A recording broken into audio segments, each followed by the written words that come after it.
اسی طرح مومن انسان ان سے تین چیزیں اگر الگ کر لیں تو مومن کے اجزائے ترکیبی ختم ہو جاتے ہیں۔ سب سے پہلی چیز علم ہے، اور جس شخص میں بھی علم کی جتنی کمی ہوتی ہے وہ آدمی اتنا ہی پستی میں چلا جاتا ہے۔ علم نام ہے آپ کے ان تصورات کا جو کسی چیز کو دیکھ کر پیدا ہوتے ہیں۔ بہت سی تعریفیں علم کی، اس میں سے ایک یہ بھی ہے کہ آدمی جس شے کو دیکھے اس کو جان پائے کہ یہ کیا ہے۔ کوئی چیز فرض کر لیں کسی نے نہیں دیکھی تو اس کے سامنے ہزار وہ چیزیں رکھتے ہیں، کچھ نہیں جانتا۔ ہم میں سے شاید کسی نے بھی ایٹم بم نہیں دیکھا، لے جائیں اسے اور دکھائیں کہ یہ ایک چیز ہے تو کوئی بھی نہیں جانتا کہ یہ کیا ہے۔ اور جب نہیں جانتا تو تصوراتی طور پہ اپنے پاس سے ایٹم بم بناتا ہے، میزائل بناتا ہے،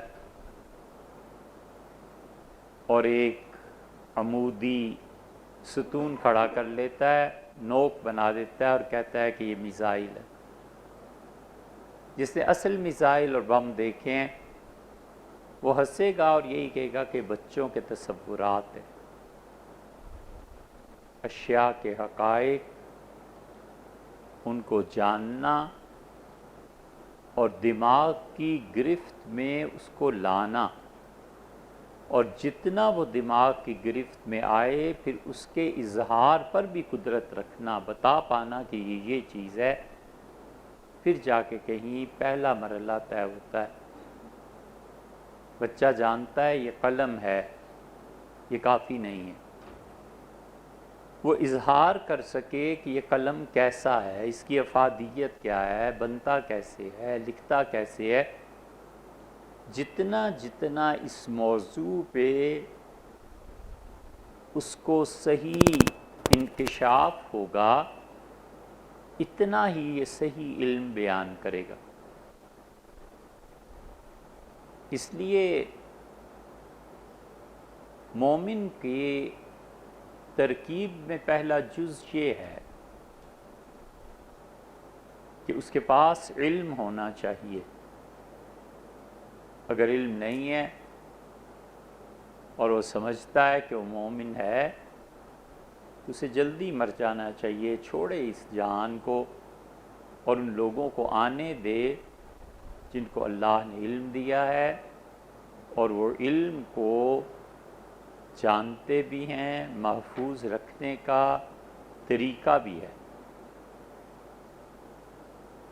علم کی حفاظت کا لے دے کے اب انسانوں کے پاس ایک کنٹینر اس کا رہ گیا ہے۔ علم محفوظ کرنے کے لیے جو پیالہ ہے وہ ایک ہی اب لوگوں کے پاس رہ گیا، اور وہ ان کا حافظہ۔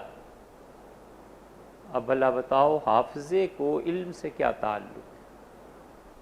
حافظے کا علم سے کچھ تعلق نہیں، وہ معلومات ہیں، پیالے میں لیا پھرتا ہے۔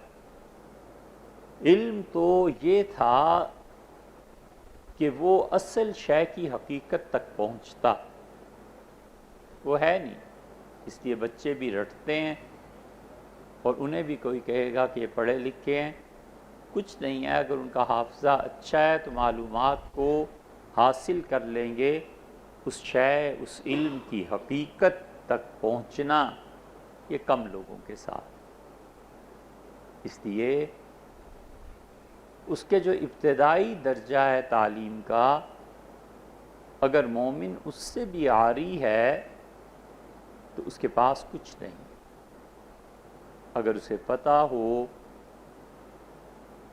اور علم ہو کہ جہنم کی کتنی گہرائی ہے تو وہ کبھی جھوٹ نہ بولے اور کسی پر تہمت نہ لگائے۔ اور اسے پتہ ہو کہ خدا کے ہاں کتنی کڑی پوچھ ہے کسی شخص کو رسوا کرنے کی، تو اس کی ہمت نہ پڑے کہ کسی آدمی کے متعلق ریمارکس پاس کرے۔ اللہ کے بندے جن کی زبانیں ساری زندگی کسی پہ الزام سے محفوظ رہتی ہیں اور چپ رہتے ہیں، خدا کی عنایات انہی پہ ہوتی ہیں اور وہی آخر پہ فتح پاتے ہیں، اور باقی سب کچھ ایسے ہی ہے۔ جی تو نہیں چاہتا کہ اس گفتگو میں پطرس بخاری کو لائیں، لیکن ایک ان کا مضمون ہے وہ پڑھنے کے قابل۔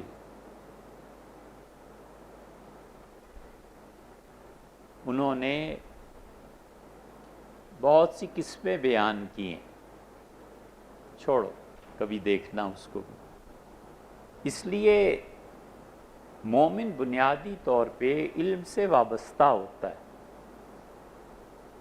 اس کے دن اور رات، صبح اور شام علم ہی کے ساتھ گزرتے ہیں، اور اس کے لیے جستجو، مطالعہ، نئی سے نئی چیز کا پتہ چلنا، دریافت کرنا، پڑھنا، یہیں سے قومیں بھی اٹھتی ہیں اور یہیں سے مومن انسان کی پہچان بھی ہوتی ہے۔